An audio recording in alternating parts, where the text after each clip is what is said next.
Hello, friends. If you're planning to take a flight in 2026, or you already have travel plans for this summer, there are several airline and airport policy changes that have taken effect this year that many seniors either haven't heard about or misunderstand completely. Some of these updates could end up costing you money if you're unaware of them. Others actually give you additional protections and benefits that work in your favor. These are rights that airlines and travel companies rarely advertise because every time travelers use them, it can cost the airlines more money. Today, we're going to cover all of it: what has changed, what you're entitled to, and the exact language you should use to make sure you receive the accommodations and treatment you deserve. Before we begin, subscribe to the Frank American and turn on notifications. Whenever airline policies change, TSA procedures are updated, or federal travel protections expand, most people don't find out until they're already standing at the airport with no time left to fix the problem. That's exactly why we cover these updates here. Subscribe now, and let's jump right in. One of the biggest airline changes of 2026 affects everyone who flies with Southwest Airlines, one of the nation's largest carriers. For more than 5 decades, Southwest operated using its famous open seating system. Travelers checked in, received a boarding group and number, and then chose whatever seat was available once they boarded the aircraft. That system is now history. Beginning January 27, 2026, Southwest officially transitioned to assigned seating. When purchasing a ticket, passengers now select seats during the booking process, much like every other major airline. For many travelers, this may seem like a simple procedural adjustment. However, seniors should understand a few important details about how the new system works. If you purchase the lowest priced option, known as the basic fare, Southwest will generally assign your seat automatically during check-in. In other words, you don't get to choose where you sit. More often than not, those assigned seats may end up being middle seats located farther back in the aircraft. For travelers who require aisle access, seating closer to the front, or extra legroom due to mobility concerns or medical conditions, relying on the basic fare may not be the best choice. However, there is something extremely important that airlines rarely explain clearly. If you require a particular seat because of medical condition or disability, federal law may already entitle you to that accommodation without paying additional seat selection fees. This protection comes through the Air Carrier Access Act and applies to every airline operating in the United States, including Southwest. If you have a documented medical need, perhaps a knee replacement, hip condition, mobility limitation, bladder condition requiring easier restroom access, or another circumstance that makes a certain seat necessary, that is considered an accommodation, not a preference. In those situations, you can contact the airline's accessibility department when booking and explain your needs. The airline is generally required to provide an appropriate accommodation without charging you an upgrade fee. Many travelers spend money unnecessarily because they don't realize these protections already exist. Another important topic involves TSA security screening. There is a policy that has existed for years, yet many travelers over age 75 still don't know about it. If you're 75 years old or older, TSA procedures generally allow you to keep your shoes on during security screening. In many cases, you may also keep on a light jacket. The challenge is that airport checkpoints are busy environments. Officers often give broad instructions to entire lines of passengers, telling everyone to remove shoes and prepare electronics without distinguishing between different screening categories. When you're moving through the checkpoint, don't assume that general instructions automatically apply to you. If you're over 75, calmly let the officer know. A simple statement such as, "I am over 75 and will be keeping my shoes on," is often sufficient to ensure the correct screening procedure is followed. Many seniors also travel with medical implants or devices, such as pacemakers, hip replacements, knee replacements, or other equipment that may trigger alarms during screening. If additional screening becomes necessary, you have options. Travelers who have difficulty standing for extended periods or raising their arms can request screening while seated. Inform the officer about your medical situation and request a chair if needed.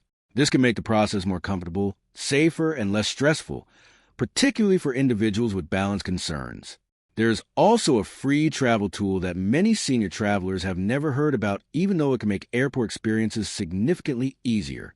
It's commonly called a gate pass or non-passenger escort pass. This allows a family member, friend, or caregiver who is not traveling to accompany you through security and remain with you at the gate until boarding time. The service is available through airlines at major airports across the United States and does not require purchasing an airline ticket. To arrange it, contact the airline after booking your reservation and explain that you are an older traveler who requires assistance from a companion. On the day of travel, both you and your companion should visit the airline's check-in counter together. The companion will present valid identification, and the airline can issue a pass allowing them to proceed through security and accompany you to the gate. This can be extremely valuable for travelers who need help carrying bags, navigating terminals, understanding announcements, or managing unexpected delays and gate changes. One thing to remember is that using this service may require additional time at the airport.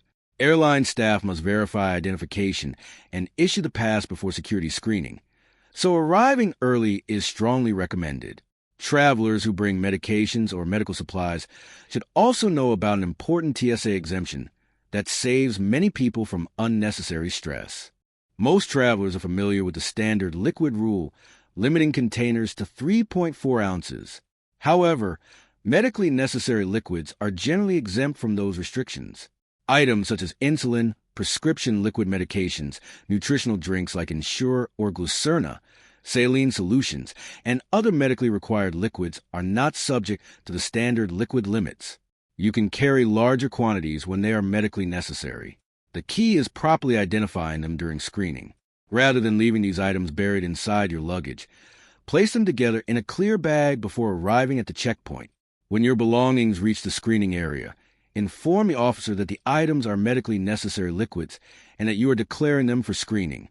This allows TSA personnel to follow the appropriate procedures and inspect the items correctly. Additional screening may occur, including testing containers or using specialized equipment to verify safety. This is routine and should not be viewed as a problem. The purpose is to ensure security, not to prevent travelers from bringing medically necessary supplies. For travelers who use insulin coolers or ice packs, there's another detail worth remembering. Frozen packs generally move through screening more smoothly when they remain completely frozen. If the contents become partially melted, they may be treated differently during inspection. Taking steps to keep them fully frozen before leaving home can help avoid complications. For seniors who travel internationally, there's another free resource that can save an incredible amount of time when returning to the United States. Many travelers are familiar with the long customs lines that often greet arriving international flights. Waiting times can stretch well beyond an hour at busy airports. A free government tool called Mobile Passport Control can dramatically reduce that wait. The app is provided by U.S. Customs and Border Protection and allows eligible travelers to complete much of the customs process electronically. Before traveling, simply download the app and create a profile using your passport information. Once your international flight lands, you can open the app, answer the required declaration questions, and submit the information before reaching customs. The app then generates a QR code that you present to customs officers. Instead of joining the standard customs line, travelers using Mobile Passport Control can often access a dedicated lane. In many airports, these lines are significantly shorter than the regular queues.